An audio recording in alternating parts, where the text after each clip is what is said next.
কলেজে পড়াকালীন যখন বাইরে থাকতাম তখন এই চিকেনের রেসিপিটা ঝটপট আমি বানিয়ে নিতাম। সেটাই আমি আপনাদের সাথে শেয়ার করছি। প্রথমেই রিফাইন্ড অয়েল গরম করে তাতে অল্প একটু চিনি দিয়ে চিনিটা ক্যারামেলাইজ হয়ে যাওয়ার পর ফোড়নে জাস্ট গোটা জিরে আর তেজপাতা দিয়ে ফোড়নটা একটু নেড়েচেড়ে দিয়ে দিলাম পেঁয়াজটা।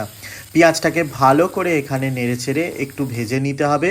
একটু ভালো করে ভেজে নেওয়ার পর দিয়ে দিতে হবে রসুন থ্যাতাটা, দিয়ে আবারও পুরো জিনিসটাকে একটু নেড়েচেড়ে দিয়ে অল্প একটু নুন দেবো যাতে পেঁয়াজটা তাড়াতাড়ি গলে যায়। দিয়ে ভালো করে একটু নেড়েচেড়ে নিয়ে তারপরে দিয়ে দেবো আদা বাটা, দিয়ে মশলাটাকে ভালো করে কষিয়ে নিয়ে এর মধ্যে দিয়ে দেবো ধুয়ে রাখা চিকেনটা, দিয়ে ভালো করে চিকেনটাকে এই সময় পুরো মশলাটার সাথে ভেজে নিতে হবে। এটা খুবই চটজলদি একটা রেসিপি। ভালো করে চিকেনটাকে ভেজে নেওয়ার পর দেখতেই পাচ্ছেন যে চিকেনের রঙটা কিন্তু চেঞ্জ হয়ে গেছে।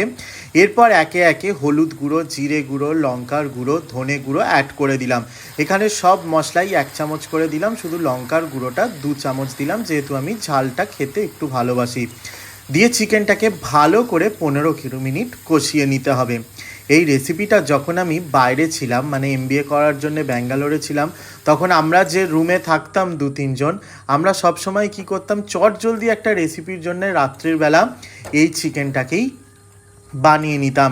15 মিনিট মতন চিকেনটাকে কষিয়ে নেওয়ার পর অল্প একটু নুন দিয়ে আরও 5 মিনিট এটাকে কষিয়ে নিতে হবে। ভালো করে 5 মিনিট চিকেনটাকে কষিয়ে নেওয়ার পর এটাকে আমি 10-15 মিনিটের জন্যে ঢাকা দিয়ে দেবো। 10-15 মিনিট এটাকে ঢাকা দিয়ে নিতে হবে যাতে চিকেনটা একটু ভালো করে সেদ্ধ হয়ে যায়। 10-15 মিনিট বাদ ঢাকনা খুলে চিকেনটাকে একটু নেড়ে চেড়ে দিয়ে এই সময় আমি যেটা করতাম সেটা হচ্ছে আগের থেকে কুচিয়ে রাখা একটা পেঁয়াজ আমি এখানে অ্যাড করে দিতাম, আর 2-3 কোয়া রসুন আর 2-3টে কাঁচা লঙ্কা একসাথে থেঁতে নিয়ে অ্যাড করে দিয়ে দিতাম। দিয়ে ভালো করে চিকেনটাকে আবারও 4-5 মিনিট কষিয়ে নিতাম। ভালো করে চিকেনটাকে 4-5 মিনিট কষিয়ে নেওয়ার পর এর মধ্যে আগের থেকে ভেজে রাখা, নুন হলুদ দিয়ে সেদ্ধ করে ভেজে রাখা চন্দ্রমুখী আলু অ্যাড করতাম। জ্যোতি আলু কিন্তু নয়, চন্দ্রমুখীটা অ্যাড করতাম কারণ এর টেস্টটা খুব ভালো হয় বলে। দিয়ে পুরো জিনিসটাকে 2-4 মিনিট কষিয়ে নিয়ে জল দিয়ে দিতাম বেশ খানিকটা পরিমাণে, যেহেতু একটা তরকারির উপরেই ডিপেন্ড করে চালাতে হতো সেই জন্যে একটু ঝোলটা বেশি করতাম।